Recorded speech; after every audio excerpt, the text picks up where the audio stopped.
All right, everybody, want to take a second to talk to you about an amazing sponsor. We have an amazing relationship with RayAllen.com. Ray Allen is a one-stop shop for everything dog, not just working dogs. Everything dog that you need, you can go down there, check them out, RayAllen.com. Awesome people. They got everything you need. Another one of our favorite partnerships is with a dog trader. They've been with us from the start. Great collars, great ball poppers, great GPS tracking, big dog, small dog, bark collars, everything. I got everything like that they have at the kennel. We use it every day. Be sure to head them up, dogtrader.com. Listen for the discount code later in the episode. Hey guys, it's going to happen. August 16th through the 19th. HITS is coming back. The HITS Canine Conference in Orlando, Florida, August 16th through the 19th. Get on there. It's the biggest, the best. Check it out. HitsCanine.net. HitsCanine.net. Get registered now. Take the guesswork out of making sure you're feeding your working dog correctly by using Kinetic dog food. Hit them up at kineticdogfood.com and look them up on the Instagrams at Kinetic Dog Food. Take all the guesswork out and do it right from the beginning. We love Horizon Structures. Dude, this stuff is so awesome, man. You can get online. You can talk to them. You could build it you want from mild to wild. They'll come bring it to your place, set it down on your pad, hook up your power, hook up your water, and you can put dogs in it that day. If you don't believe me, check out some guys like Justin Rigney's got a great setup there. Ask him. Check him out, horizonstructures.com. All right, we are back. Working Dog Radio, broadcasting the bite. I am Ted Summers from Tulsa, Oklahoma. As always, is Eric Stambro from Canton, Ohio. Eric, what's up? Things are going along. I have 7 dogs in the kennel, 7 police dogs, green dogs. I had 8. I had Knox County Sheriff's Office that has 8 of my dog. Well, they have 8 now. 7 of my dogs previously. They came up, tested out. They needed 1 more for a class they have. They already got 2 from me. They need 1 more. They came out, tested out some dogs. Dude, I have a shepherd. I think I may have mentioned in the last podcast at the beginning where this guy reached out to me from North Carolina. He's a cop. They got a dog in for an agency that decided they didn't want a dual purpose dog. They got a single purpose dog. They wanted a single. So this dog bites, he's on a bite suit and everything. He reached out to me. I had a buddy of mine there. He's close to Tennessee. I had a buddy of mine go test the dog. This is like August or September. Test the dog. He lets me know. He goes, yeah, it's pretty good. He does good. I didn't see any problems. It wasn't a glowing recommendation, but it wasn't bad. It was just the demeanor of the way this particular buddy of mine talks. He's pretty even keeled. So I had so much going on. I would keep forgetting. And I feel bad. I would put the guy off for a while because I'm like, man, I don't know him and all this other stuff. Well, finally I said, you know what? Screw it. We'll bring him in. He's a good import. Dude, I regret not getting this dog back when he first tested it. I'm so stupid. This dog is an absolute savage, a savage on the bite work, on the hunt, on everything. And he is the only downside of him. He's humongous. He's 84, but he wears it like he's 110 pounds. He's all muscle. It's crazy. He's so strong. The Knox County guys came and they're like, yeah, we can't take him. He's the best dog you have. We can't take him because the handler's 140 pounds. The dog's a beast, man. The bite work is incredible. So he's a special boy. I really like him. Social, he's 2, but he's kind of puppyish, but he is a hammer, very athletic. And, we always talk about you got to have that big dog in your kennel because, agencies will come through and go, I want that big one. I don't know, man. Be careful what you wish for. He's a lot. So Speaking of big, one of my favorite dogs visited today at the kennel. Your big Dutch or a Malinois? 127 pounds. He took him to the vet last week. He's 120, and he doesn't look fat. He's just a big ass dog. Yeah, he's real tall, isn't he? Yeah, he's fucking huge. He and one of my interns hadn't seen it, and I had another handler here, a brand new green handler, dual purpose handler. He's like, Jesus, that's the biggest Malinois I've ever seen. I was like, I've been doing this a long time. That's the biggest one I've ever seen. He's huge. That, and I found out today that one of my German Shepherd I trained north of here retired today. So Oh. big Borg doesn't have to out anymore. So Yeah, good job, buddy. You don't got to out anymore. those days are over, pal. Yeah. So other than that, I got 5 dogs at the kennel. They're all sold. They were sold before most of them were sold before they got here. But Yeah. Tracking today, and then I've got 3 handlers showing up on 2 days from now, whatever day that is, that are coming up to work the green dogs, their green dogs, while I'm training them up. But I got back from San Francisco from HRD and got stuck in San Francisco. Oh, And had to take the red eye to Atlanta nice. because of the snow apocalypse in Oklahoma. But hey, it's 70 degrees today, so there's that. Not here. No. Yeah. So we're supposed to get crushed on Friday again. I saw that. It's weird. Our weather for this year in Ohio has been a little much for Ohio. Usually we'll get snow and cold. Man, 4 or 5 days, and then it kind of warms up a little bit, and then we get dropped, crushed, but it doesn't stay. This 3-4 weeks now of snow, ice, cold, single digits in the morning. I hate it. Yeah. So It was 17 below one morning at the kennel.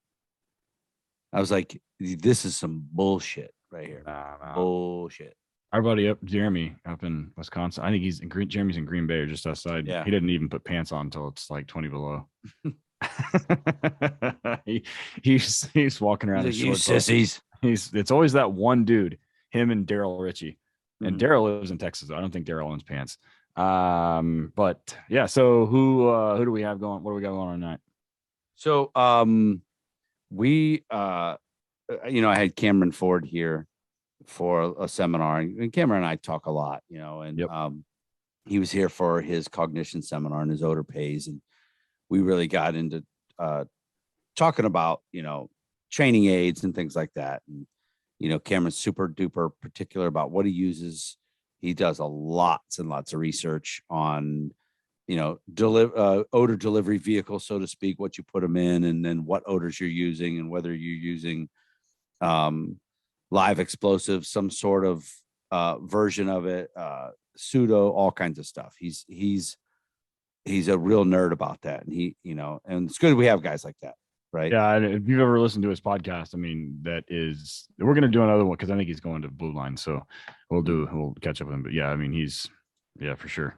Yeah, if you listen to this podcast, you'll put tape on the middle of your glasses. He nerds it up so much. So, so we started talking about this company called Precision Explosives, and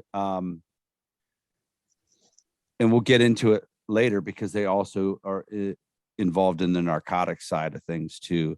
So he's like, yeah, man, we got to get the guy and you got to get him on. He's really good. Check out his stuff. So our guest today is Todd Wilber. He's the president of Precision Explosives LLC. I'm going to just read the bio that we sent because it explains it better than I can. And we already talked to Todd. His wife was the great person who wrote this. Todd's like, I'm a Neanderthal. I can't write shit. So Todd Wilbur's worked for over 20 years in counterterrorism as a responder, researcher, policy writer, and senior manager. He responded to various incidents at the local, national, and transnational levels. His experience includes battlefield firsthand experience with IEDs, which is insanely scary. He conducted research on various improvised explosives or improved explosives and developed novel render safe procedures for IEDs as well as nuclear devices. No, thank you. That's Ted and I just say nope to that type of stuff. Mr. Wilbur is completing work on new broad use desensitization solutions and techniques for powdered primary explosives. He has worked in U.S. Army Special Operations, additionally as a program manager and researcher at the national labs, a senior energy official for real world emergencies, and contractor for State Department, leading indigenous personnel and explosives hazard mitigation during combat operations.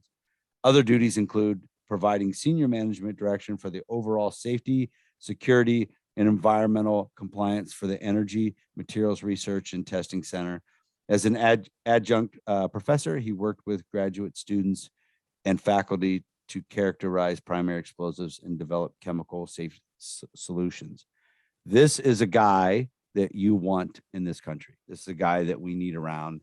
And so without further ado, welcome, Todd. Todd, how are you doing? I'm doing well. Thank you. Really appreciate you coming on, man. That's granted, that was my bio is about 3 lines. He's a knuckle dragger who cusses a lot. That would be my bio, but yours is Train dogs definitely to a find lot stuff and better. bite people. Yeah. My wife would write that. My wife is very kind, and usually for our presentations, she makes it 3 lines. Nice. All around fat ass, likes explosives, Yeah. Won't take and out the garbage. dysfunctional veteran. Yeah. Right. that's There about you it. go. So let's do what we typically do is get into like our guest bio a little bit, talk about like where you're from and how your life proceeded to today. I would say I took advantage of some really unique opportunities as they presented themselves, and just tried things, and never expected to succeed at any of it, but got lucky, had some great mentors. I started off in the Army in the late 80s and was a Sentinel Platoon of the Unknown Soldier. And later, after leaving the tomb, went to EOD school. And there somebody said, you're in pretty good shape. So there are going to be some guys that might do some recruiting, and this thing called Delta Force. I'm like, dude, that's not real. That's a movie. And so lo and behold, a couple of years later, I was selected to go to the unit, and was an EOD technician there. Graduated from OTC 31, and got to meet some absolute legends. And later went on to work at the national labs, did work in nuclear emergency response and nuclear counterterrorism. Got to have some great adventures at the labs. You wouldn't think that being around a bunch of geeks would be a lot of fun, but when you get to travel to places like the Olympics in Sydney, go to faraway places like Moscow and their equivalent national laboratories, it was an amazing ride. Later, I did scummy contract work because my wife at the time was about to become my boss. She and I both worked at the Department of Energy. She was about to get promoted, so I had to move on, and that later led me to going to Afghanistan as a contractor for State Department, which was an incredible experience because being a contractor for State Department, you are basically on your own. They give you some money, guns, some cars, and a pat on the head, and you're left to your own devices from there. Had formed some phenomenal bonds with my Afghan brothers. We lived and worked in a safe house out of Jalalabad in Nangarhar province. You probably would know Nangarhar province because that's the location where the raid on bin Laden's house was staged out of. And we worked on literally hundreds of IEDs and destroyed tens of thousands of pounds of ordnance and homemade explosives. And I was able to sponsor 7 of the families to come to the United States. Some of them lived with me, and it was fantastic. My wife at the time passed away, and I had started to do other contract work, basically teaching Canine folks about explosives. I don't really remember how that initially started, but it was a lot of fun to kind of step into a whole different world. And then one day somebody asked, can you sell us explosives? Can you make training aids? Can you do these things? And so just kind of flourished from there. And I've tried to maintain that my expertise is in bombs, explosives research, but I am not a dog guy, and I don't want to be a dog guy. If you ask me a dog behavior question, I'm going to refer you to somebody who is much smarter and more experienced. I may tell you something that somebody said to me that I respect, but I will not go into I won't get outside my lane. You want to talk about explosives, we can geek out, but dogs, that's yours. So back when you were doing the EOD stuff in the unit, if you look forward now, when you were learning or coming up with all the render safe procedures and everything, did you reflect back on things that were happening when you were EOD and go, yeah, we should have been doing this then? You know, that one of the unique things about that atmosphere, whether you're Army, Navy, doesn't matter.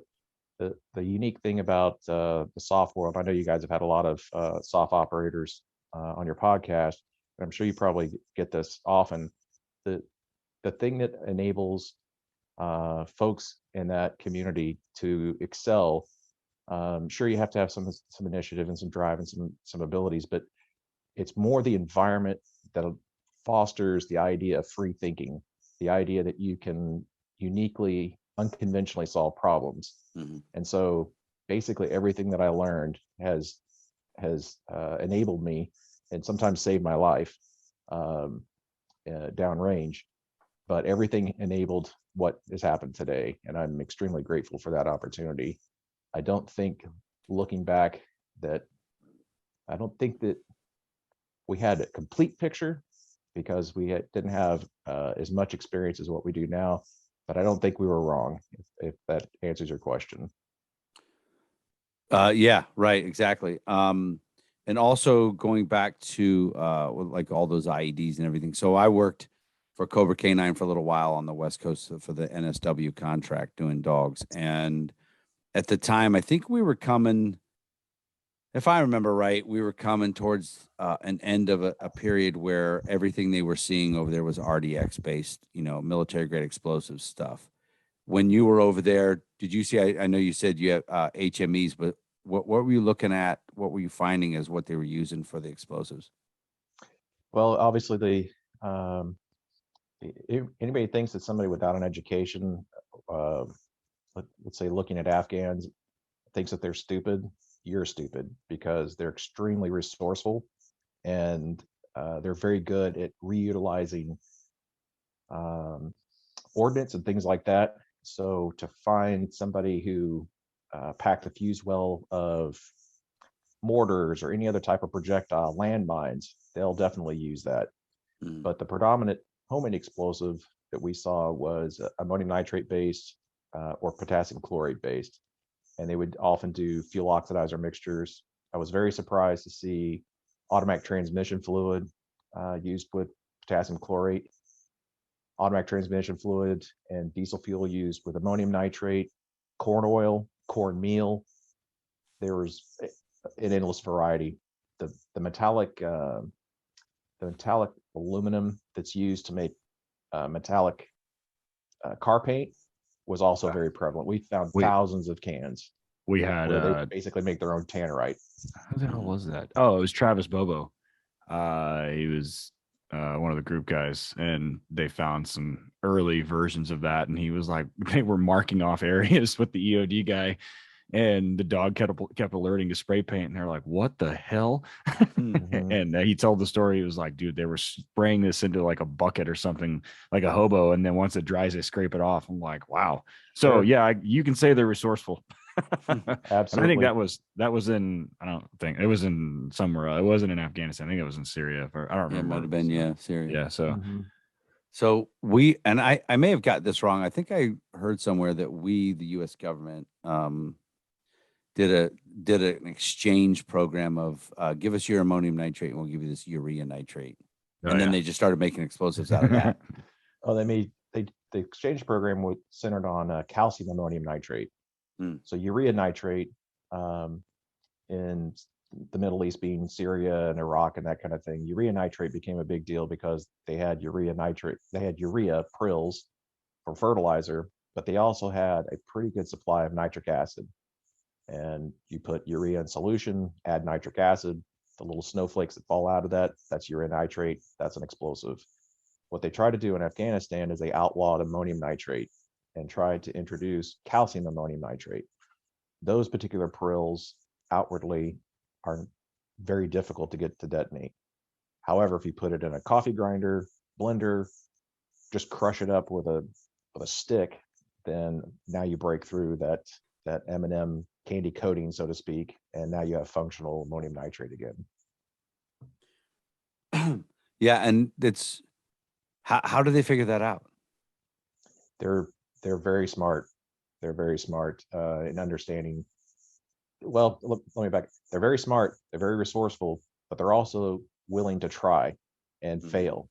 So there were times when, we faced a guy who was making bombs just for us, and they used something called a collapsing circuit. And I won't go into all the details because Right. it's very nerdy. But the moral of the story is they use a relay and they hook wires up and they have different batteries. You cut a wire, it activates the relay, engages the other battery, and it goes boom. Well, we dealt with one of these things, and this guy had us dead to rights. He would have gotten us. The only thing that saved us is the fact that he used vinyl tape and didn't have access to solder. In other words, he couldn't solder the leads on the relay. So we took the bomb apart, and in dealing with the relay, made the connection, the blasted cap went off, and some guys got fragged.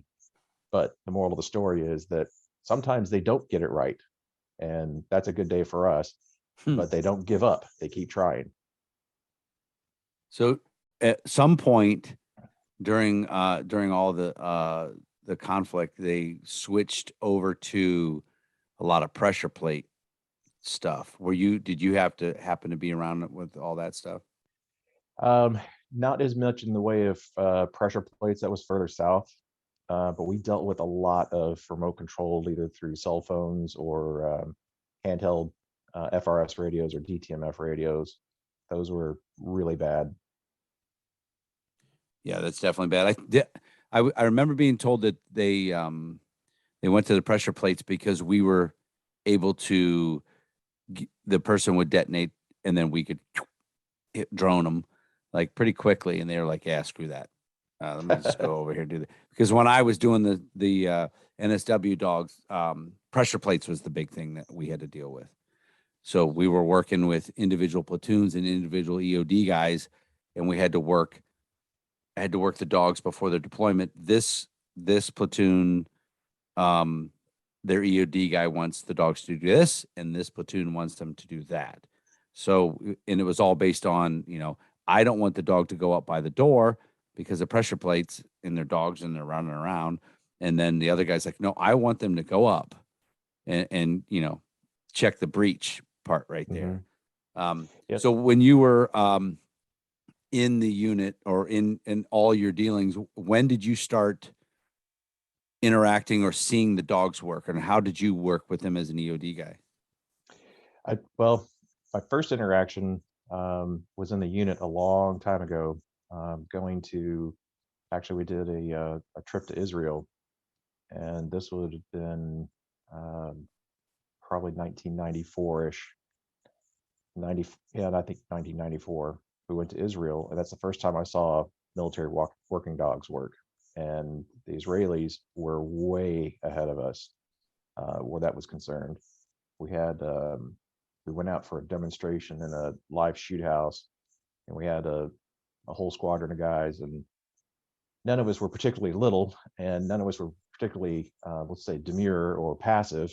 But they took two of the most aggressive guys and put them in bite suits and told them, "Be aggressive and turn these three dogs loose." And two of the dogs ran up the stairs and got a hold of a guy. His name is Joe Vega, and um, I doubt anybody knows who he is, but he's a badass. Um, he's a badass of badasses. Hmm. And Joe likes to lift weights.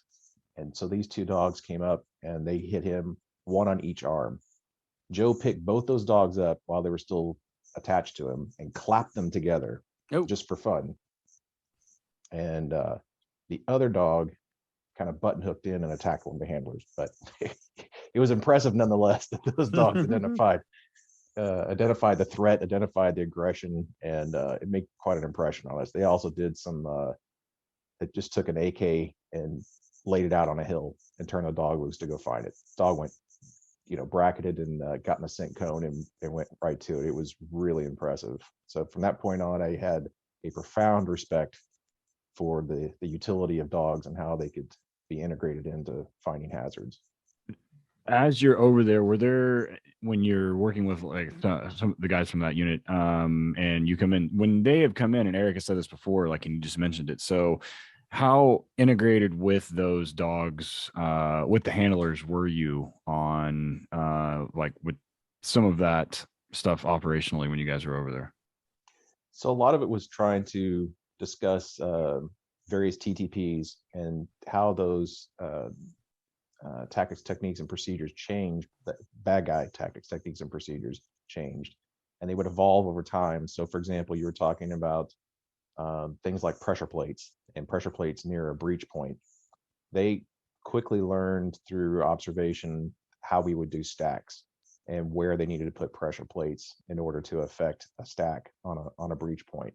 So the stacks had to change the way they were set up, and the dogs had to be handled in a different way. And all of that was just based off of how that team coalesced and did their thing to affect a breach. Yeah, kind of some trial and error, and then coming up with some things on, not on the fly so much, but changing tactics all the time. And each group is probably doing things maybe a little bit differently, the way they have to do the breach and all that stuff.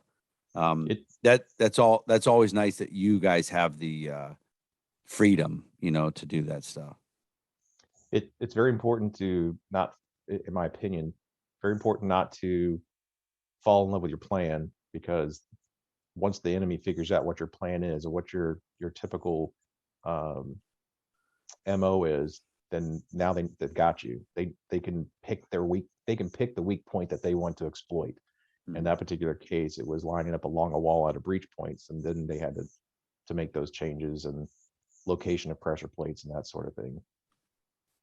So we're going to take our first break, and we're going to come back and get into where you go after that period.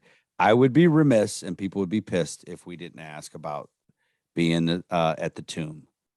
And how did you like that? Was it awesome? I know it's probably a bit of an ego trip. It's not an easy job. That's 3rd ID, I think, right? That has that? 3rd Infantry Regiment. Oh, regiment. Okay. And so how was that? It's one of those things where it was at least half luck, maybe more. I was very lucky that they were doing an experiment, taking kids that had just gotten out of basic training in AIT, and they wanted to see if they could train tomb guards more easily if you had no bad habits. And so I was part of that. I'm sure they've tried it other times, but part of that experiment. And I had great mentors, and they coached me along. It is not an easy job. It is not for everybody, but it is a tremendous honor to even had an opportunity to do it. Recently, we had the 100th anniversary this past Veterans Day of the Tomb of the Unknown Soldier, and there were 100 former tomb guards that came back. Wow. So at the tomb, there was a badge that we receive once we complete training and testing and so on and so forth. And it's not awarded very often. Since 1948, there have been less than 700 of them awarded. So it's that's definitely cool, man. That's And do people that when you were in uniform, either somewhere else while you're there, did guys know that badge? Did they recognize it? People in the old guard did. Outside of the old guard, most people don't know what it is. Yeah. And the subdued version of it looks kind of like an expert computer badge. It's kind of ridiculous looking, and you get a lot of teasing for it. It looks stupid as hell, but I'm happy to have earned it. I'm happier to have been there. Like I said, it was luck. To say that I was some kind of hard charger or something like that would be a false statement, because I was terrified most of the time I was there. Your status there always hangs by a thread. You have to work really hard every day. really hard. Yeah. Now, and I don't know how, you know, a lot of the inner workings of the Army works, but being one of those guys in there, does that get you play when you leave? Does that get you consideration for other jobs that you want to move on to? I don't think so. I mean, I usually don't even put it on my resume. I don't put it in on anything. It's just kind of like an aside of, oh yeah, I did this. Mhm. You know, does it prove that I'm competent in anything? No, it proves I'm stubborn and I can stand and freeze my ass off. Yeah. Lock your knees up and not faint. Yeah, I can not faint. I can not laugh. But aside from that, I don't think that it shows that I'm particularly good at anything other than being able to do that particular job. That's pretty great, man. That's cool. Ted and I know I've never met anybody from the Guard, so that's pretty awesome. Yeah, if you hit me up and you're in the DC area, since I live in the DC area, be more than happy to take you guys down and show you some things that the public doesn't usually get to see. That's cool. It's one of my favorite things there when I go to DC is to go. I can just stand there and watch that repeated ceremony over and over and over and the changing. I absolutely Arlington blows me away. I ran the Marine Corps Marathon one year, and you run through parts of Arlington Cemetery, and I found myself looking at so much stuff as I was running, and then looked up, and my pace group was way far ahead. I like just got lost in it. It was the best part of the entire race, in my opinion, was It's going quite a through place. there. There's a lot of history there, a lot of things to look back and reflect on. I'll tell you, the going back for the 100th anniversary, watching the Sentinels and the Guard changes, they are light years ahead of what we were. They Yeah, were absolutely phenomenal. that's pretty cool, man. That it probably you could go watch that even though having done it and still get goosebumps from it. You know, Absolutely. yeah, that's so cool. Ted, do you ever get to DC? Not as much. I mean, we were up there like fairly recently, but other than that, I'm not that close. Yeah, we were when we're going to go to break here in a second.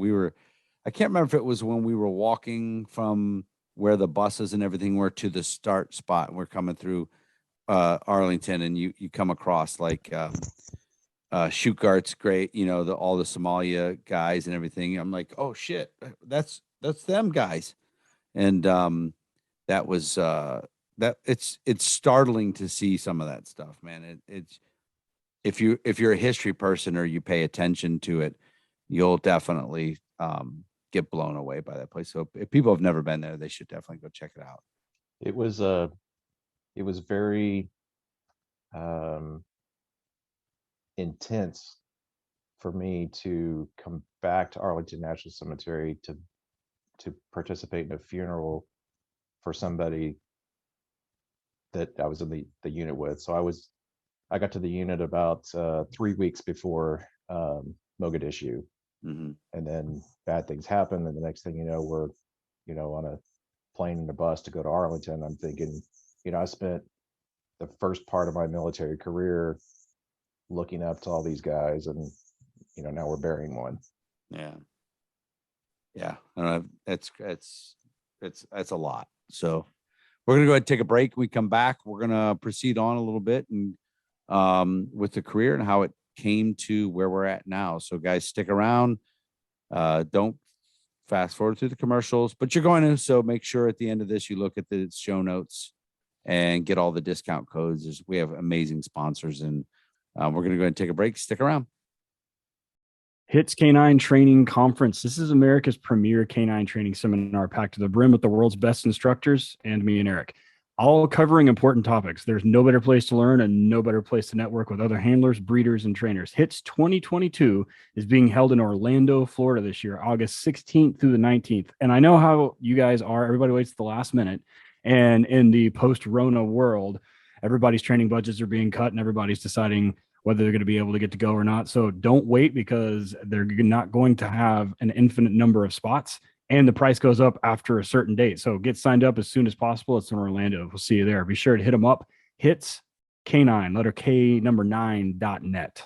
One of the best relationships we have in this podcast and in this industry is with the great people down at Kinetic Dog Food. The story of Kinetic Performance Dog Food is pretty simple. They wanted to make a better premium dog food for the dogs that need it the most. Their goal is to give every working and sporting dog a higher energy level, better performance, and better overall health through superior nutrition. So they formulated a line of food based on what they considered to be the optimal profile of a performance dog. They've done tons of research on this. This isn't their first rodeo. These guys know what they're doing. If you're a kennel, they will come to your kennel. They will see the problems that you have. They will check out what works for the dogs that you have. They're amazing people to work with. They drop ship a pallet right to you if you want.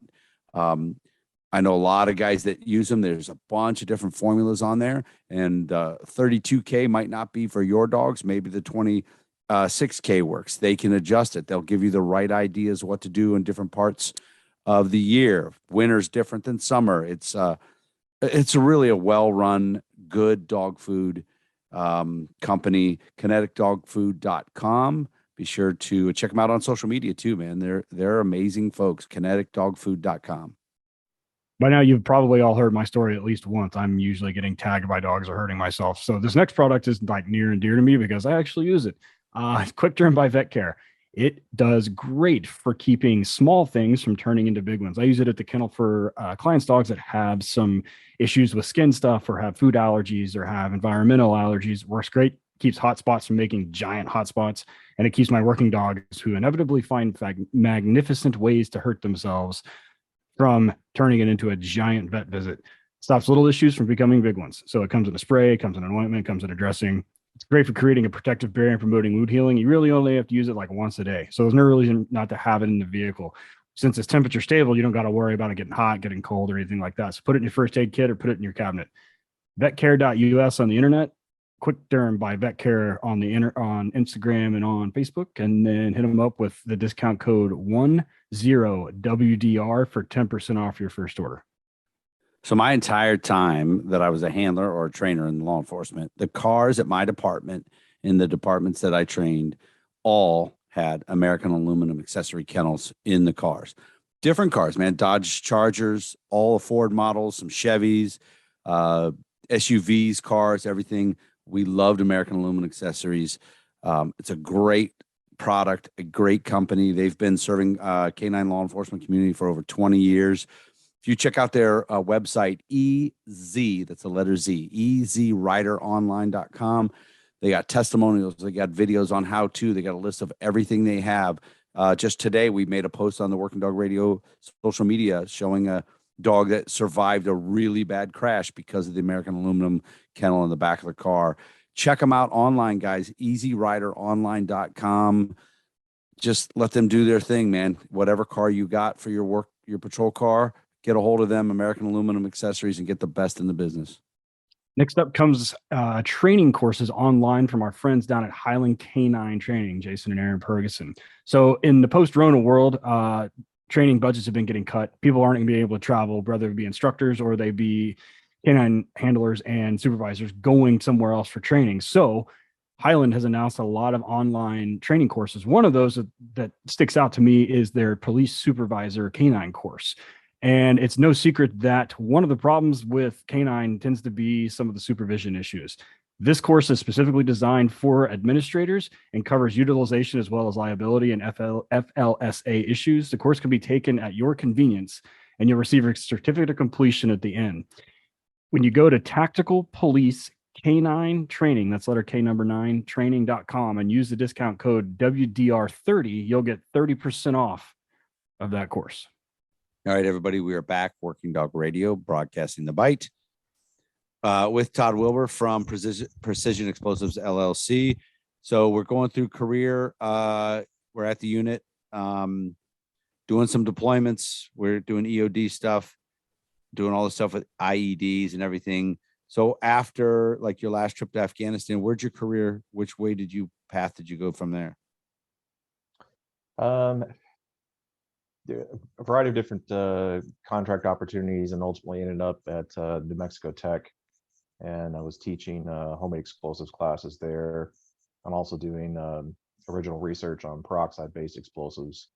I was very fortunate to have about 7 or 8 grad students that we formed kind of a project plan and explored different aspects of characterization of peroxide-based explosives, as well as doing some things kind of changing the characteristics of them. For example, we were able to desensitize TATP so that it was less sensitive than PETN actually.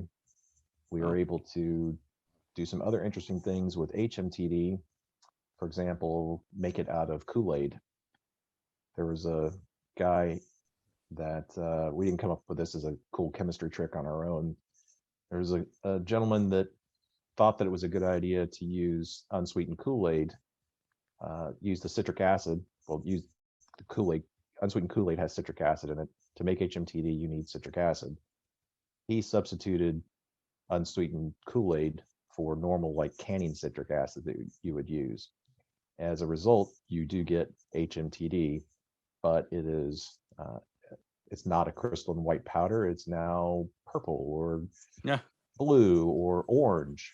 It doesn't smell like fish. It smells fruity and nice. The problem is that it blows up. And I talked with an ATF friend not too long ago, and he said that some kids found this guy's HMTD stash in the back of his truck, and they decided to light it on fire, and his truck blew up. We decided to characterize this variant, this alternate recipe for HMTD, and found some really interesting things in that, for example, making HMTD using orange Kool-Aid makes a much more sensitive and much more powerful version of HMTD. And she actually wrote her master's thesis based on HMTD made with Kool-Aid, which is kind of fascinating. That's pretty, isn't it? Yeah, that's pretty cool. So orange Kool-Aid was more powerful. Like, was more powerful. Orange has more potential energy, I guess. I don't know. When you make when commercially made lead azide, which is one of the mixtures that goes into a blasting cap, they want to alter the crystalline structure, and they'll use dextrin. Orange just so happens that orange Kool-Aid, unsweetened Kool-Aid, has maltodextrin in it. So our thought is that the maltodextrin alters the crystal size and shape in HMTD, which makes this more powerful, more sensitive variant. Huh. Interesting. So what years were you at New Mexico Tech? I was at New Mexico Tech. Let's see, that was in 2012 through 2015, 2016. I went there for both classes that they have, IRTB, and then the second one, which I can't remember. PRSP. What is it? Yeah. PRSP. Where you go out, SB, way out, PRSP. every Yep. day. That area in New Mexico, in my opinion, is filled with vampires, but that's a whole nother story. I'm trying to remember what year I went to the second one. I think it was before that, probably 9, 10, 11, somewhere around like that. I had a blast. I shouldn't say had a blast. That's stupid, but I had a great time when I was out there. I learned a lot. We blew up a Ford Bronco, which was fascinating. And so when we went there, they had a guest speaker at night, and he was the lead investigator at Oklahoma City. And listen to him talk, and the pictures and things that he had was so unbelievable. And they're talking about how much ANFO that old boy had in the truck. And then we go out and blow up Ford Bronco with a tiny fraction of the amount of explosives that he had. I think we used like 35 pounds, and I think he had like 600. Got a rider truck full. Yeah, full So, of that shit. Yeah. So I really liked New Mexico Tech. I had a good time. No DUIs for here or in my class, which was good because they crush dudes out there on they tell you when you go there at the hotel, you're in a meeting, and they're like, do not drink and drive, not even one beer. They're following you. You go over to the one bar that everybody goes to, not walk next to the hotel to that place, which was pretty cool, the brewery. You go down the road, make a right, go to this other bar, and they nail dudes all the time. Nobody listens. It's crazy. But that was also my first experience in altitude. And I remember we went The second class, the whole SWAT team was there, and we went and played basketball, and I thought I was going to die in about 5 minutes. So it was pretty tough. I nicknamed it Socorro Stand because the terrain looks so much like Afghanistan, and in the mornings you see all the meth heads released from the homeless shelter, and they're all just kind of milling about and sitting on Like the zombies. stoops and Yeah. like zombies, like starving Afghans. And it was it's a sad place in one respect, but there's a lot of good information there if you go to those classes, and a lot of good research gets done. Mythbusters used to do a lot of filming out there as well, Oh yeah. blowing stuff up. There's some interesting stories about that. But yeah, Stand is an interesting place, and they love their firsties. That's what they call you guys, by the way. Firsties. Firsties, first Nice. responders, your Yeah. firsties. I like it. I know I walked over to that brewery and got hammered. That's all I know. And walked back. No trouble here, buddy. That place burned down. Did it really? Yeah. No shit. Wow. Well, rest in peace, buddy. Here, I'll pour some water out for you. What we're talking about, if you guys don't know, and surprisingly, a lot of law enforcement don't know, and a lot of agencies don't send their guys because they just can't believe that it's free, that all free, everything. And so what it is, Got that Fed money. Yeah, the government puts on these classes. I don't know, is it still called IRTB, the first one? IRTB and PRSBI. Yeah, incident response to terrorist bombing is the first one. Going to that alone is great. I was told that they actually, since I went, probably about the time you were there, they even changed a little bit and it got even a little bit more information, and that everybody should go back. But the federal government will fly you there. They pay for your rental car. You have to get reimbursed for a couple things, but they'll pay for your parking at the airport that you flew from. They pay for your ticket. They got your hotel, the class, everything. It is 100% free. And a lot of places still won't send their guy because they don't want to deal with the reimbursement process, but it's well worth it, guys. IRTB at New Mexico Tech in Socorro. Check it out if you haven't gone. It's a good place for a lot of canine handlers, explosive dog canine handlers, don't really understand that I believe they actually need to become explosive, not experts, but they need to know a lot of shit because their agency, they're the guy, right? Same thing like in my department, granted 20 minutes away was a bomb squad, but our main bomb handler, Chris, for example, he had to learn a lot of stuff about explosives. And then when I became the trainer, I had never worked explosive dog. I had to start learning a lot more stuff about it. Instead of just my dog find bomb type mentality. You get a lot of dog guys there. It sounds like that was probably a decent job. Looked like you got to mess around quite a bit. It was a good job. I think dovetailing on what you were saying about the classes, I think one of the most profound visual lessons that first responders can take away. Canine handlers are definitely included in. I mean, you think about canine handlers. That's really definitely a tip of the spear type activity or occupation. People talk about bomb techs. You walk into an ambush on purpose and you work with this dangerous thing. Well, guess who was there first? The canine guy was there first. The canine guy found the ambush. So that's a tough job.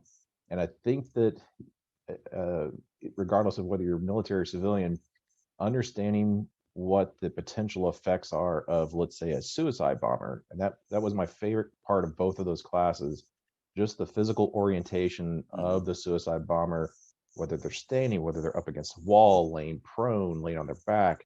Those things have a very profound effect on the explosive potential, the damage, the casualty producing potential that they have. And I think that that's something that canine handlers should absolutely be exposed to and understand actions that they can take to mitigate that potential. One of my favorite ones is when they put the data sheet in the briefcase and they put it on the desk with a mannequin there, and they blow this thing up and it is a perfect cut in the desk.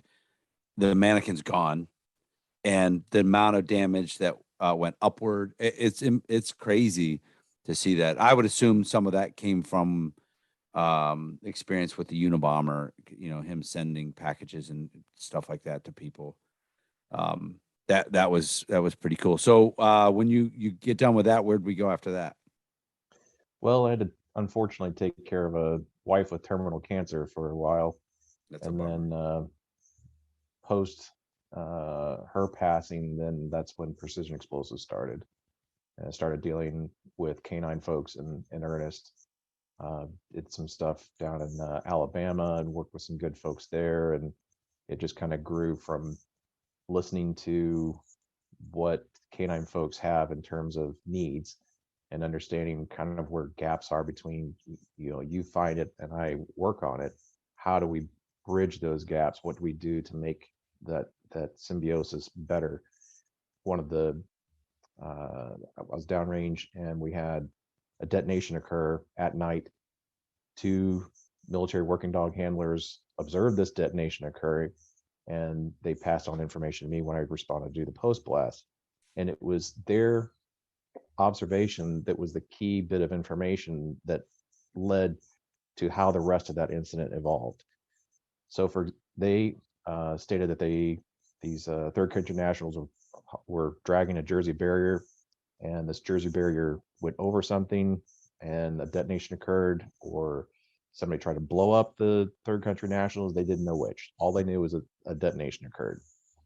So I go out and to the blast seat, and I'm looking around, and I find a battery, and I find wires, and I find plastic, and I also find this metal tube that looks like a submunition that would have been used during Desert Storm, and it also has this parachute assembly that's been deployed.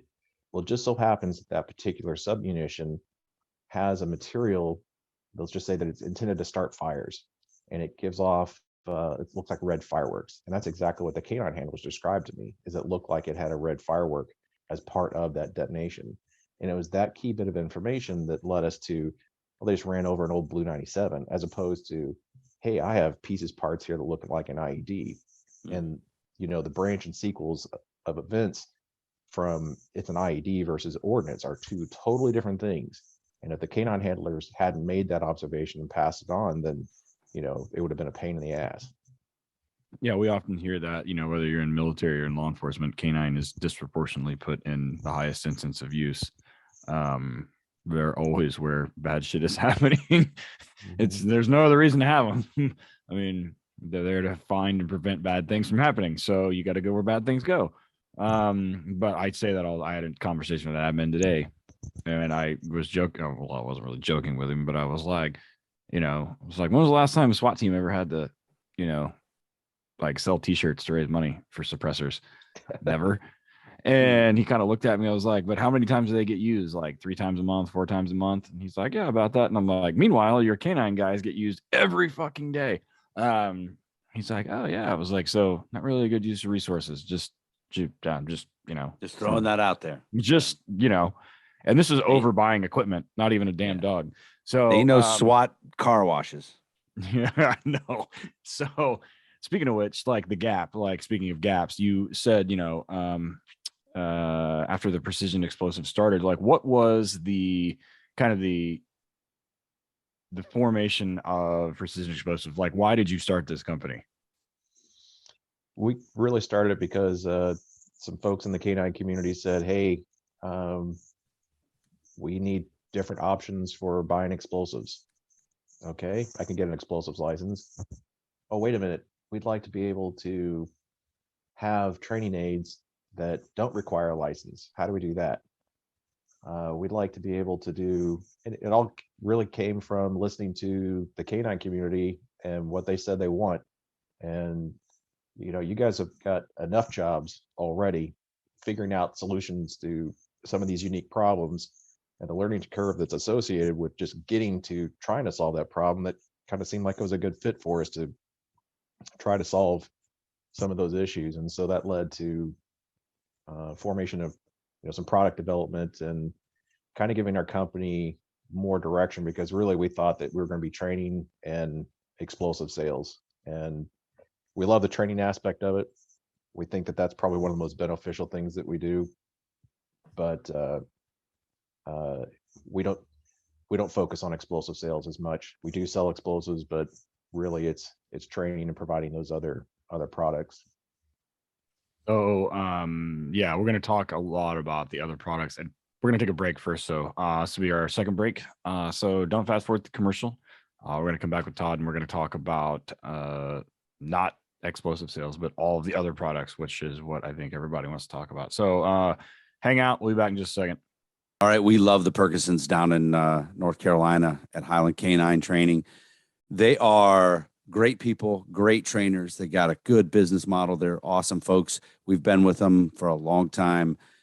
They're also super smart, and they understand that a lot of agencies are struggling to have manpower. So they're not sending people away for training. You guys have been there. You know, you put in, denied, lack of manpower. So they've created an online course section of their website, tacticalpolicecaninetraining.com. You get on there under training, the online course. But here's the best thing is they offer a canine supervisor course, which we know a lot of police canine supervisors don't get to go to training. They don't know as much as they should. Right here online, the course discusses topics such as proper selection of dogs and handlers, proper deployment, effective allocation and utilization, as well as liability and the FLSA issues, which we know is where all the legal stuff comes from, interdepartmental. The course can be taken at your convenience, and you will receive a certificate of completion at the end. They're offering an amazing discount, guys. 30% off using the discount code WDR30. It's a no-brainer. If you're a police supervisor and you guys have manpower issues and you can't go, get on tacticalpolicecaninetraining.com under the training tab. Get on that supervisor's course, man. I'm telling you, it's a smart decision. Another one of our favorite partnerships with the podcast here is the one and only Dogtra. The Dogtra guys have been producing some amazing tools in the dog training world for a long time. Everything from e-collars, GPS tracking, ball trainers. If it's electric and you use it with a dog, they've probably done it. They're the best. They are revolutionizing the way you communicate with the dog. I use it daily, whether I'm using pets. I use the 200C on most of our pets. Most of my patrol guys will use a 1900 hands-free, 1900S hands-free, and then I use the ball popper pretty much daily with all of our detection dogs for imprinting on our box protocols. So hit them up at Dogtra Official on Instagram and Facebook, and then you've got dogtra.com. And when you go there, if you use the discount code WDR10, they give you 10% off a single item over $200. So if you're looking at a 1900S or that Ball Popper Pro or one of those things, it'll knock a substantial chunk off there. So hit them up, doctor.com, WDR10. So everybody knows that Ted and I not only train police dogs, we train pet dogs, right? We train dogs. So it's why our relationship with Ray Allen Manufacturing is so important. These guys have been doing this so long. They knew and they understand that dogs are dogs, and it's not just working dog people that need things for their dog and dog training. So you go to rayallen.com. They have everything dog related that you need. Anything that when it comes to dogs, pet dogs, your pet, training dogs, police dogs, dogs you're training for other departments, anything you need, rayallen.com. They've got it. You can get on there. So if you're ordering stuff for police dogs, and if you have a pet side, you can get it all in one, man. They ship it out. Got a nice big box full of a whole bunch of stuff. There's nothing better than getting a big box of dog training stuff in the mail. They also are great to us, and they offer a discount code Working Dog Radio, all capital letters, Working Dog Radio for 10% off. Check them out, rayallen.com. Great people. Ted and I use them every day. Super excited to have American Aluminum Accessories on board with us here at the podcast. These guys manufacture a wide variety of products, from high quality cam locker toolboxes to an extensive line of products designed to meet the ever-changing needs of the law enforcement community. Around 1992, due to the demand for safe and secure transport for a local law enforcement agency's canine unit, they introduced the very first in-vehicle Easy Rider canine container. So it was basically what we now call just our inserts. They have continuously grown and expanded the products, catering to the needs and the wants of their valued customers and high-profile clientele, and catering specifically to law enforcement. Over the years, as the needs have changed for law enforcement, they've evolved and expanded the products to include inmate transport systems, the canine training aids, which I use quite a bit of. Canine inserts, every one of my guys has one of those things. And if you're not even have to be in law enforcement, I have several friends that are civilians that work lots of dogs that have the inserts put into their cars too. So if you got one that fits, you can do it. They also do contraband and animal control systems, just to name a few. So be sure to hit them up.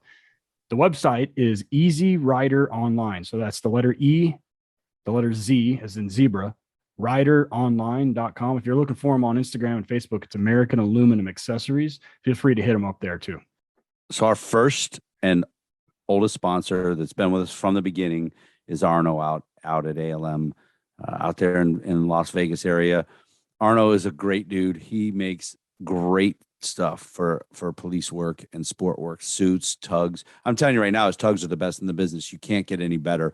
Multiple colors. I buy boxes of them from him and give them out to everybody. I've got a bite suit from him. Love it. I've had it for a little over 3 years and it's holding up like a champ. Ted's got a suit that he's had forever from ALM. We wouldn't go anywhere else, man. We love it. Arno is such a good dude. His ALMcanineequipment.com is the website. Get on there. He's got pre-made suits. He can do custom suits based on your measurements. He's got stuff already made up. If you kind of get a kind of generic large size, maybe for everybody, the colors he has, man, is really cool. He can put a lot of stuff on those suits. Check him out, ALMcanineequipment.com, and use the discount code WD Radio for 10% off. Running a kennel is one of those things that I always worry about is cleanliness and safety of dogs. And it seems like it's an ever-changing issue being able to house dogs and move things around, everything else. So the guys at Horizon Structure make this as easy as possible. Literally, the only thing you have to do is have water and power hookups, and they deliver it, and you can put dogs in that day. And comes on a trailer. They just drop it off. You plug it in, put dogs in it, and you're ready to rock. You keep them clean, you keep them safe, you keep them cool in the summer and warm in the wintertime. And it's completely custom. You can go complete mild to wild. I've seen some that were stainless steel all the way from top to bottom on the inside. And then I've seen some for a bulldog breeder that, had smaller gates because those things can't jump. So if you reach out to them, they're sitting there waiting for you to call and help you through the custom design process. They have everything from 2-dog ones up to, I want to say like 18 or 20. It's you can put a lot of dogs, indoor, outdoor runs. So anything you've ever dreamed of, they've got it, have done it, or can do it. So they've taken all the guesswork out of building it. Everything is pre-done to your specifications and it's assembled, dropped off, boom, you're ready to rock. Things are amazing. Rigney has one. We've had him on the show a couple of times. Go check out his Instagram, and you can see he's posted it up there before. Go look Horizon up at Horizon Structures, spelled out. On the internet, it's horizonstructures.com, and you're going to look for the link in there that says commercial dog kennels. Or give them a call, 888-447-4337. They'd love to talk to you and get you started on the way. All right, we are back. Working Dog Radio, broadcasting the bite with Todd Wilber from Precision Explosives. So right before the break, we were talking about kind of like how we got to where we're at. Sitting on a Working Dog podcast, and Todd, you told us at the beginning, you're like, I am not a dog guy. I am an explosive guy. I do not make comments. I will say things that people that I respect have told me. And as far as the training aspect goes, it's not my jam. So we do want to talk about your jam though, which is stuff that blows up. So you mentioned Precision Explosives started by selling, explosive license. You guys went through the process of the ATF, got the permits, blah, blah, blah. You can sell C4, Semtex, whatever, RDX, anything. And then you mentioned how to do the explosive odors without a license, which is something we get a lot. And so we're going to start talking about a product that we've had the other people that started that one too on. We're going to start talking about the TAD and everything else. So give us a little bit of background on what it is that you guys make. We don't necessarily have to talk about how you make it, but and then kind of like Eric and I will talk about the traditional use or how we use it. Our first product offering was the odor print, and the odor print is a disc that has cellulose media that is infused with pulverized actual real target odor that is then protected by 2 aluminum discs designed by my wife, and they have cute little paw prints cut out on the side that allows odor to escape from them.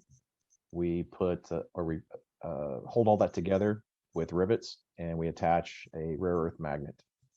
All of that is packaged in metallized mylar bags, and the whole the kind of the cornerstones to any of our products related to odor training aids is we want to make sure that it is, first of all, an odor that you need. When I say what you need, sometimes people want things, but that's not necessarily what they need, and we want to keep you focused on what you need. And then you can also do other things, but we're going to encourage you to do the stuff that has the highest benefit and the greatest yield. And it is all the odor prints are considered non-detonable for the energetic stuff, and they have been rigorously tested to make sure. In fact, I assemble every single one of them, and I have to pound the backside of those rivets. So every one of those odor prints gets hit at least 5 times with a hammer, and I can assure you that none of them have detonated. We also sitting here talking to us. we also have to go through DOT testing, so that's a whole process in and of itself to make sure that if there's a group of them and they catch fire, that they're not going to build up pressure and create a detonation. And so there's a whole testing process for that, and obviously it all passed. So the intent is what you need. Purity. We stress the purity of whatever the target odor is very highly. For example, using pure RDX, pure PETN, as opposed to other sources of RDX or PETN. We can talk about that in a minute. And then being able to maintain cleanliness. So we encourage people to use gloves. We package in metallized mylar bags. The reason why we focus on that and try to stress that is organics cannot pass through inorganics. And if you think about how are pickles stored in your refrigerator? They're in a glass jar with a metal lid. Otherwise, if it were in plastic, if it were in Tupperware, everything in your refrigerator would smell like pickles. Mm-hmm. So if you think about your explosive odors, your narcotics odors, if you're putting them in plastic, everything's either going to smell like nitroglycerin for explosives or marijuana with narcotics, just because they have a high vapor pressure.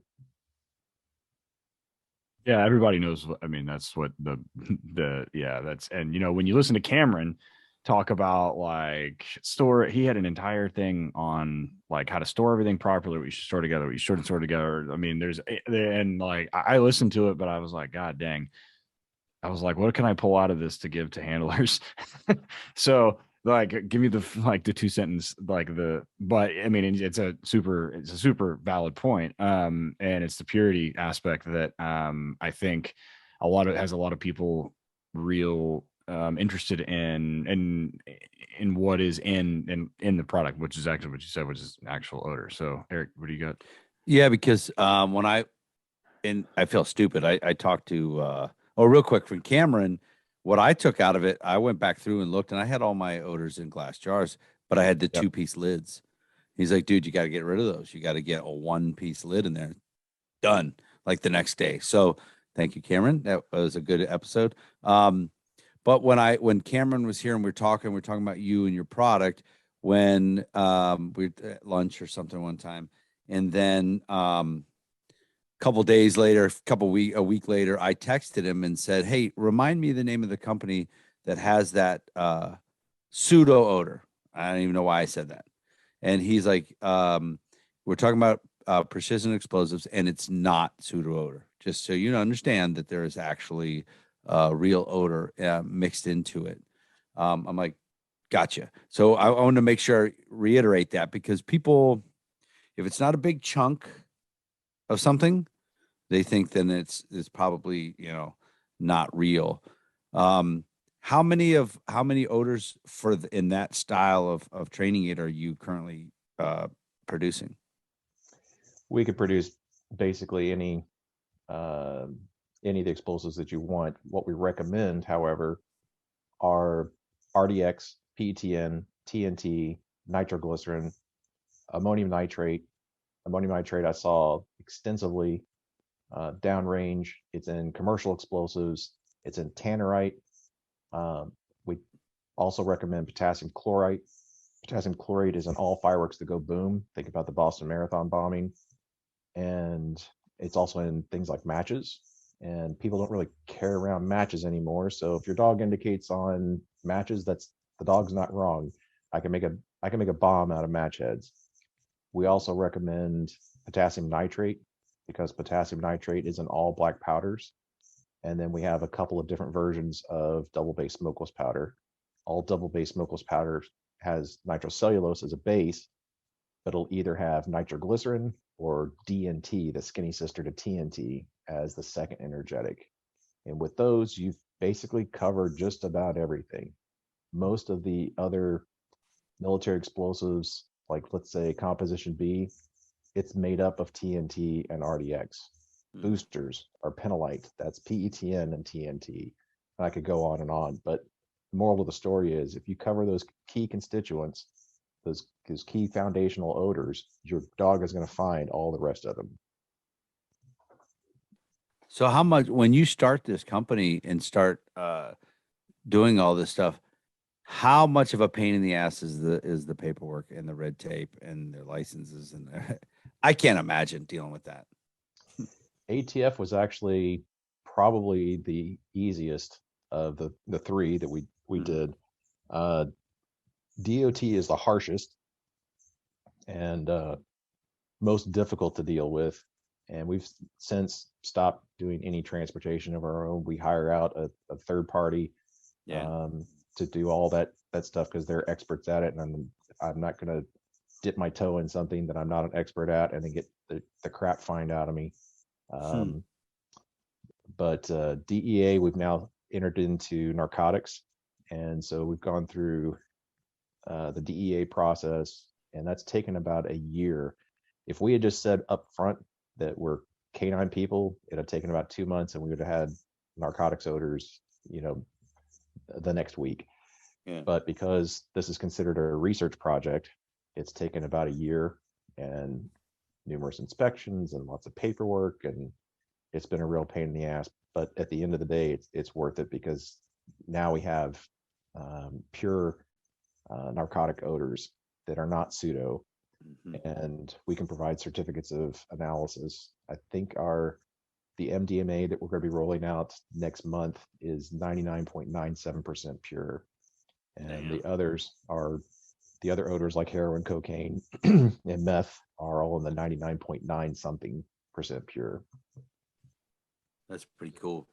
So what? That's the thing, and we've talked with other people, and Ted and I've talked to people on the side.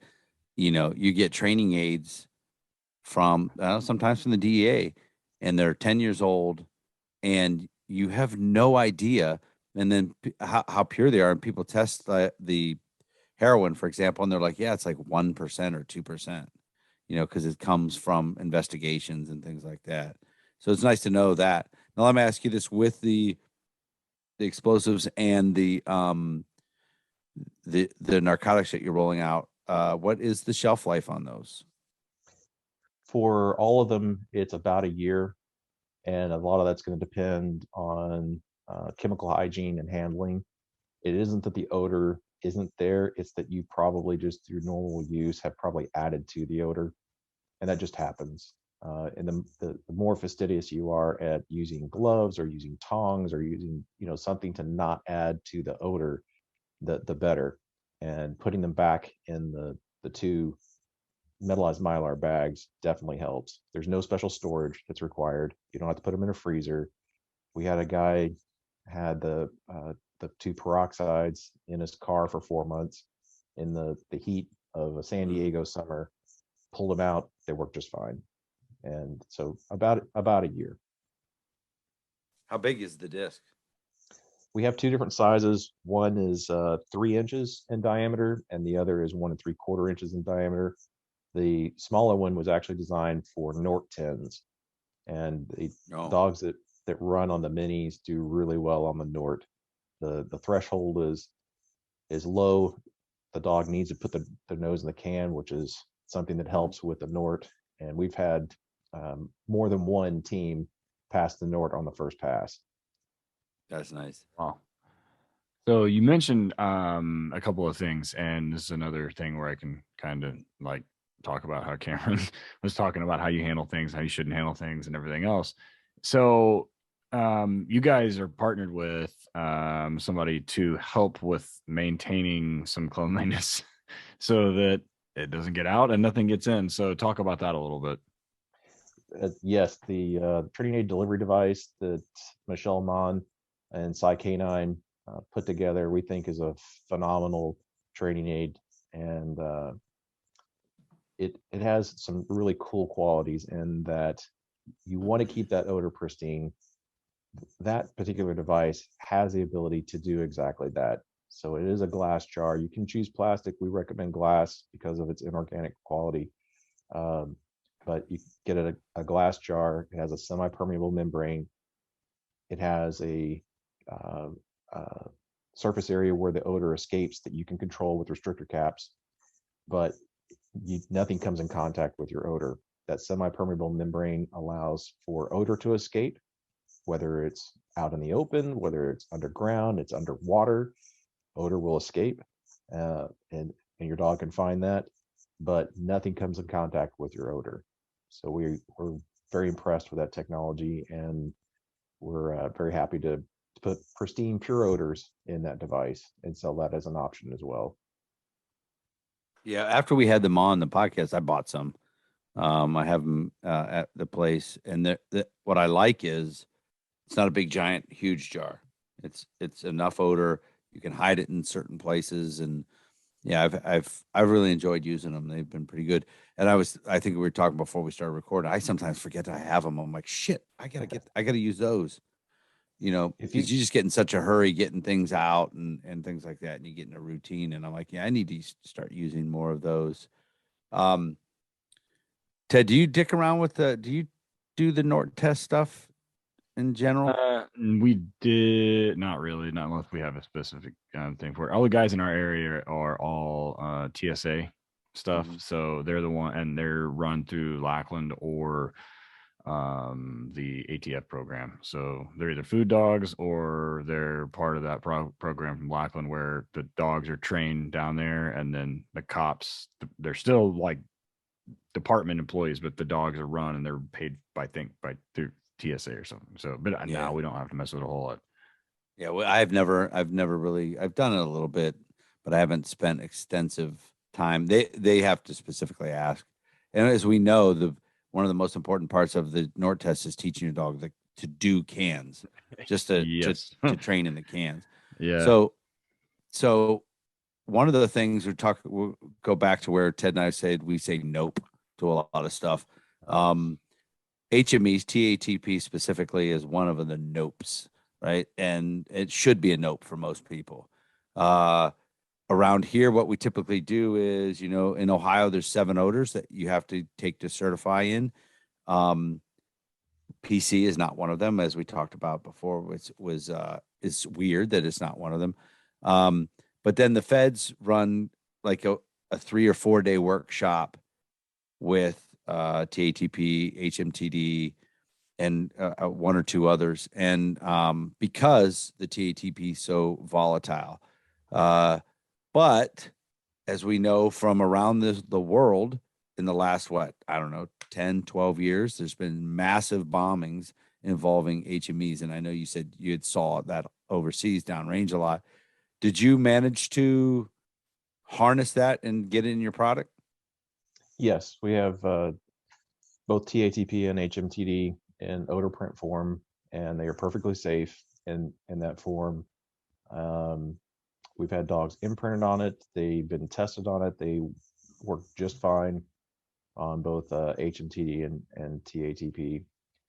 To your point about recommending whether or not you would do it, when people ask about whether or not should I get peroxides, as a bomb guy, unless people are making, you've got college kids or just some dumbass who thinks it's a cool idea to make large quantities of TATP.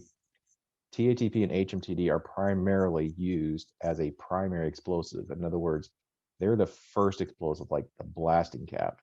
Mhm. That blasting cap is going to be put in a secondary explosive. Your dog is imprinted on the secondary explosive, and there's going to be a lot more of that.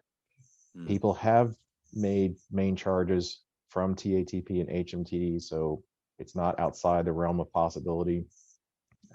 Again, if there's a requirement for it, if you just think, I need to cover all my bases, by all means, go ahead, imprint your dog and run on it. But there are safe alternatives to that, and we feel like we have a good offering for that.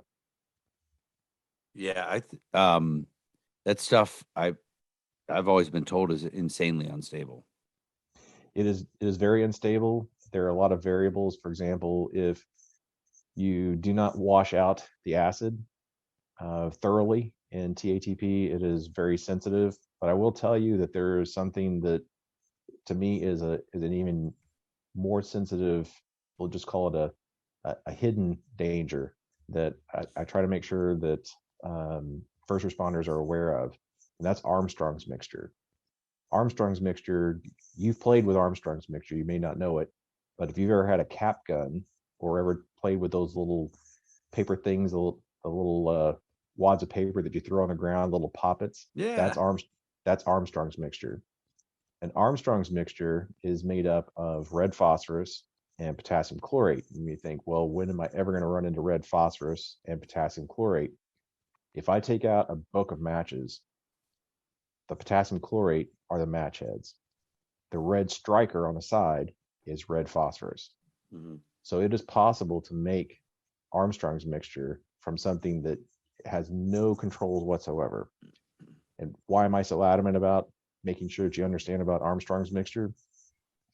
In Afghanistan, we ran across a bomb where they had taken a non-electric blasting cap, the one that normally takes time to use, it doesn't have wires out of it or anything like that. They took a non-electric blasting cap and converted it into an electric blasting cap.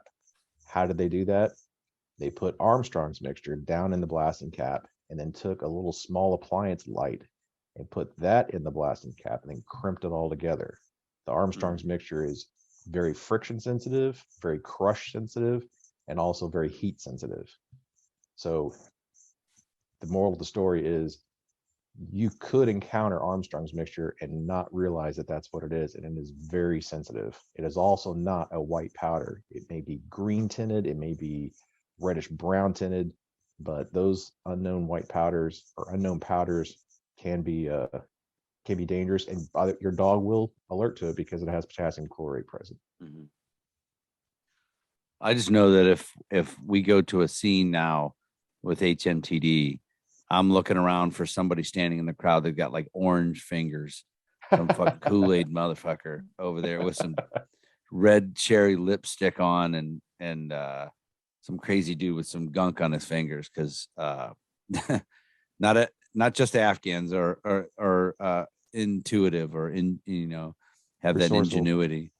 Yeah, exactly. So precision explosives, though, we were talking beforehand, you also sell though regular live odor for training aids as well. We do.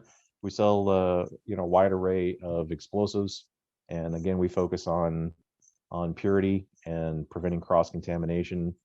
One of the big things is making sure that nitroglycerin is always kept by itself. We package everything up separately so that they don't cross contaminate each other. Same thing with our narcotics odors. Are the narcotics ones available yet? They are. They just rolled out yesterday. Matter of fact. So today is February 8th.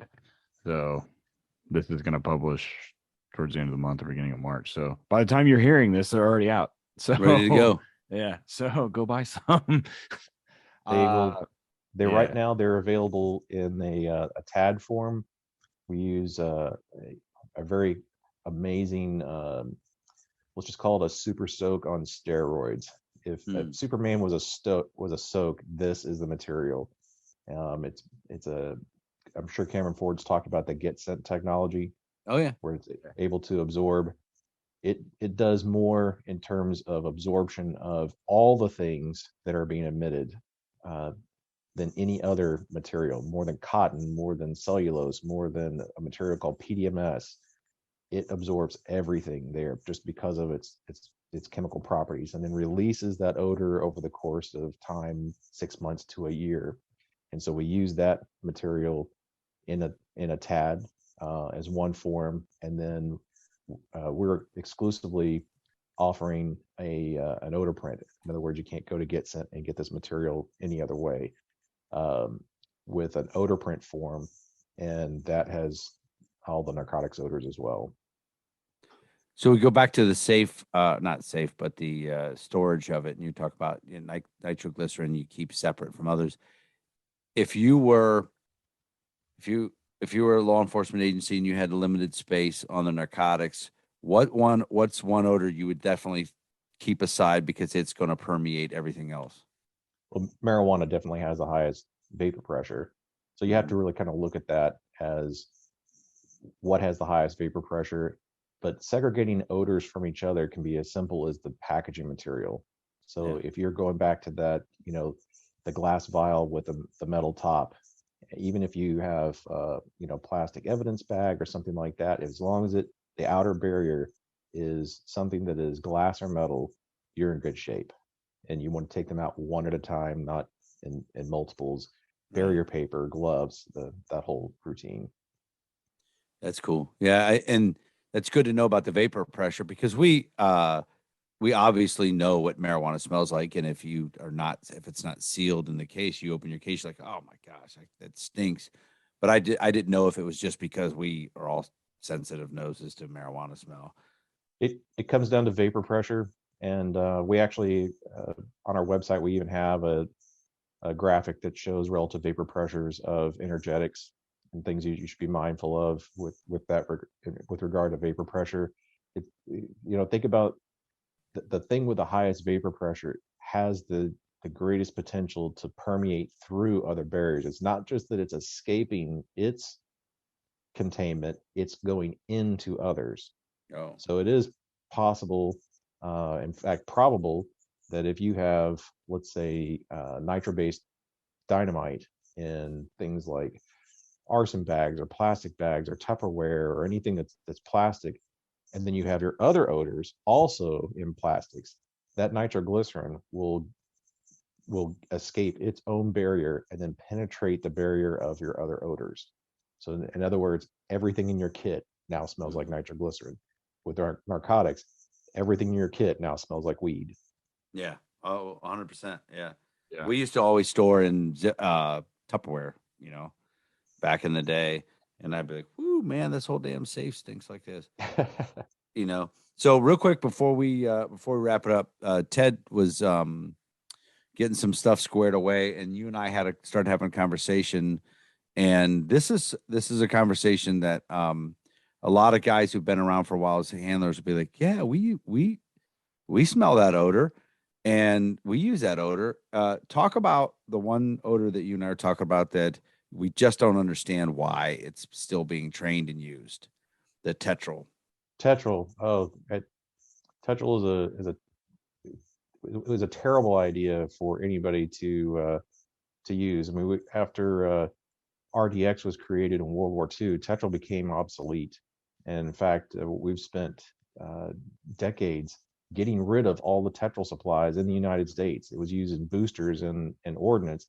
And we've spent a lot of time and effort and money getting rid of Tetrol, only to have it be listed as a required odor by certain agencies. And now we're importing Tetrol from China to run dogs on it. You may say, well, if it's a threat, there's no stone unturned. We've got to do that. However, Tetrol oftentimes is a fine powder, and it is a carcinogen. And if you're running a dog every month on Tetrol and the dog is inhaling Tetrol, there's a pretty good chance that your dog's going to develop an illness, could be cancer. But I hope that Tetrol once again becomes obsolete and falls off the radar. Yeah, we had it in Canton, and remember I told you when I first started as the trainer, or even when I was there as a handler before I became a trainer, I didn't know what the fuck that shit was. And they're putting it out and guys are running on it. I don't think I've ever had anyone even ask. Not that I can recall, like in the explosive dogs we've imprinted and started everything on, like that was never. I don't like. I've heard of it, but I've never like. I mean, like I didn't know we'd gotten rid of it, but I didn't know what the Yeah. hell it was. I've heard. I was like, fuck, I don't know. So as a molecule, tetrol and TNT are very close to each other. They're very similar. And in our experience, we've run, I don't know, 100, 200 dogs that were imprinted on TNT and then were exposed to tetrol for the first time. Not one of them missed it. They all hit tetrol. Yeah, that would explain. Yeah, ours all did too. I think ours was in some like long tube, if I remember right. It's been a minute. It was in some like real thick plastic tube, and we used to take the cap off and hide it somewhere. Dogs crushed it.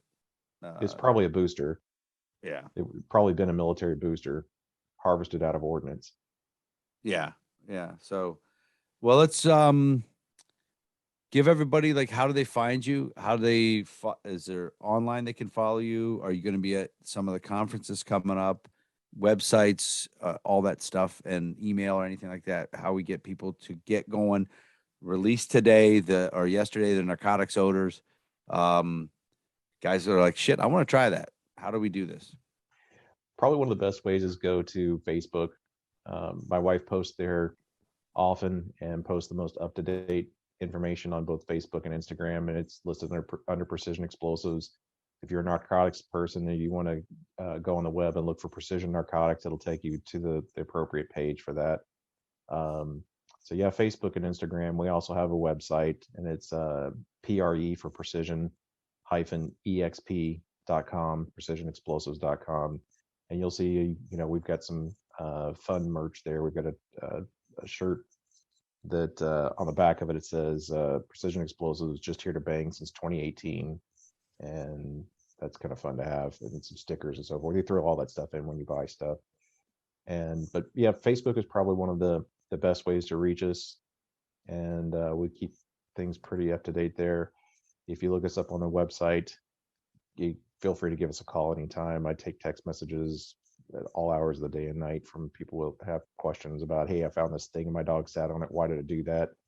So we try to be available as much as possible, 7 days a week. So if I'm buying the the disc, the explosive disc, for example, what kind of turnaround are you looking at so people kind of can plan ahead? Probably a week or two. We've had supply chain issues lately with getting aluminum discs. That's just been a global thing, but we've got some new sources now. We've stocked up, so we can turn things around in a week or so. It's important to know that the cost of the disc is actually pretty low. I mean, we're talking like $50-$60 per odor, so it's not like a massive investment. So you're looking at, maybe $500 for a complete set of odors. It covers everything, and they're good for a year. I might be buying that tomorrow, to be honest with you. Yeah.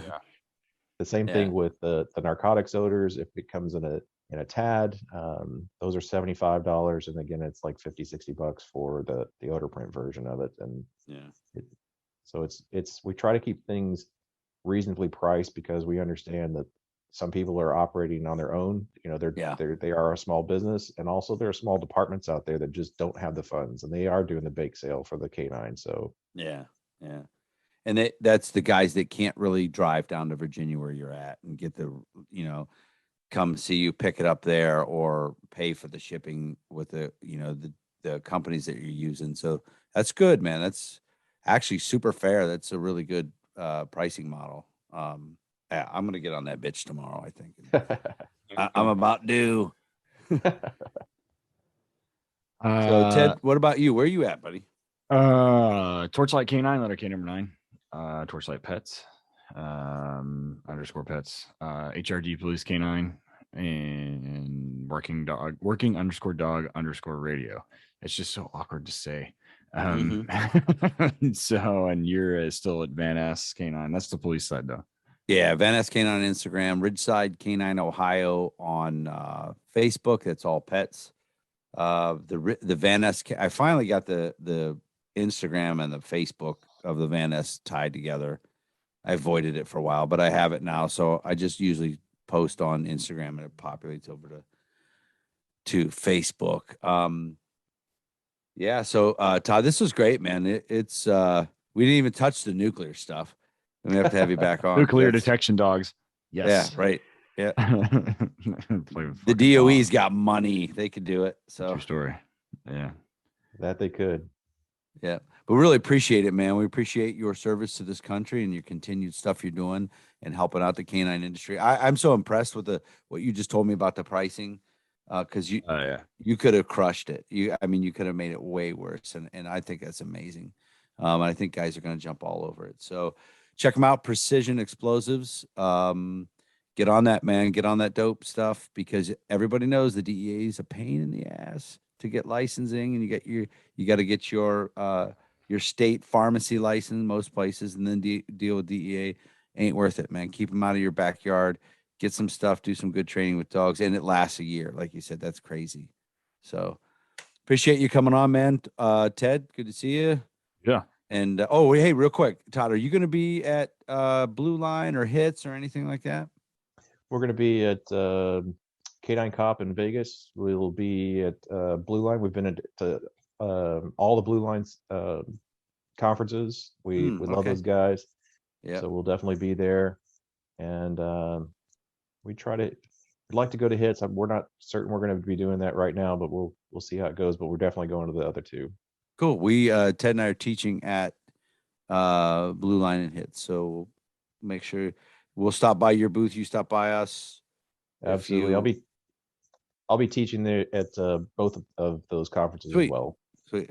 If hopefully we're not teaching at the same time, I'll pop in and I like to sit through your class. That'd be pretty cool. Likewise. So, and if I should already have odors by then, I can go, hey, I'll speak on that. So it'll be pretty good. That'd be great. Thank you. So, I'm grateful all right, for boys. the Thank you opportunity very to be with much. you guys. Yeah, Thanks, great guys. time. Thank you.